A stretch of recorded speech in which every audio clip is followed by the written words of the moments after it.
ముందుగా అందరికీ ఉగాది పండుగ శుభాకాంక్షలు. పురాణాల ప్రకారం చైత్రమాసం శుక్లపక్షం పాడ్యమి రోజున ఆ విధాత ఈ జగత్తును సృష్టించాడని నమ్ముతారు.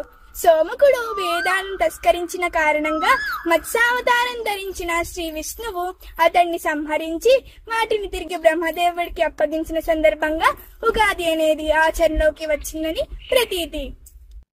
కాలగణన, గ్రహ, నక్షత్ర, ఋతు, మాస, వర్షాదికులను బ్రహ్మదేవుడు ఆ రోజు వర్తింపజేస్తాడని నమ్మకం.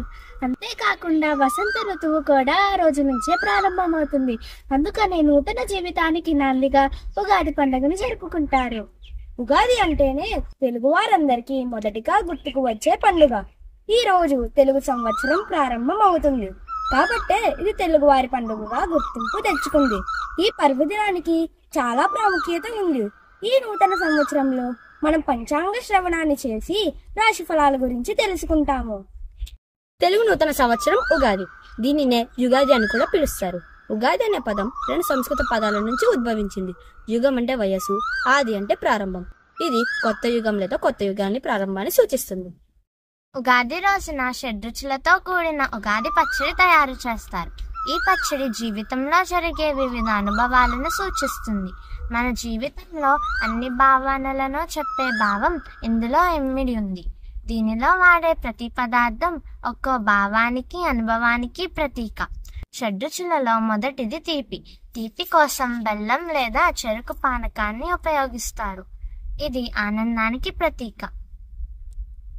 ఉగాది పచ్చడిలో ఉప్పును ఉత్సాహం మరియు శక్తికి వాడతారు.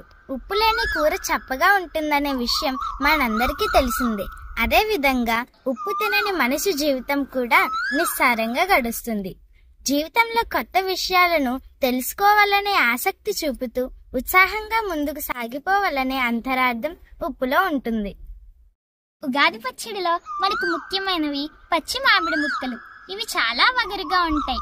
మన జీవితంలో మనకు వచ్చే కొత్త సవాళ్లు మనం ధైర్యంగా ఎదుర్కోవాలనే ఇవి తెలిపే సంకేతం.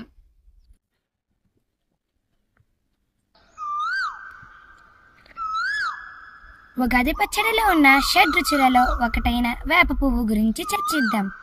వేప పువ్వు చేదుగా ఉంటుంది, అంటే బాధ కలిగించే అనుభవాల సారం. అయితే ఆరోగ్యపరంగా చూస్తే ఆయుర్వేద శాస్త్రంలో వేపకు చాలా ప్రాధాన్యం ఉంది. అందుకే వేపను ఆరోగ్యప్రదాయినిగా చెబుతుంది. ఈ వృక్షాన్ని నింబ వృక్షం అని కూడా అంటారు. ఆధ్యాత్మికంగా చూస్తే ఇది లక్ష్మీ స్వరూపంగా కనిపిస్తుంది. షడ్రుచులలో ఒకటి పులుపు. ఇది ఉగాది పచ్చడిలో చాలా ముఖ్యమైన పాత్రను పోషిస్తుంది. ఈ రుచి కోసం ఉగాది పచ్చడిలో చింతపండును వాడతారు. పులుపు నేర్పుగా వ్యవహరించవలసిన పరిస్థితులను తెలియజేస్తుంది. కారం. దీనికోసం ఉగాది పచ్చడిలో మిరియాలను ఉపయోగిస్తారు. ఎప్పుడైతే మనం ఉగాది పచ్చడిలో కారం వేస్తామో మన కష్టాలు, బాధలు తెలియజేస్తారు. కారం సహనం కోల్పోయేటట్లు చేస్తుంది.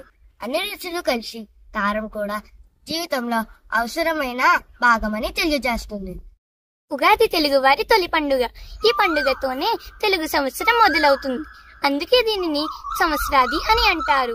ఇది ఒక తెలుగువారే కాకుండా భారతదేశంలో మహారాష్ట్ర, కేరళ, కర్ణాటక, ఒడిస్సా, తమిళనాడు మొదలైన రాష్ట్రాల్లో కూడా అంగరంగ వైభవంగా జరుపుకుంటున్నారు.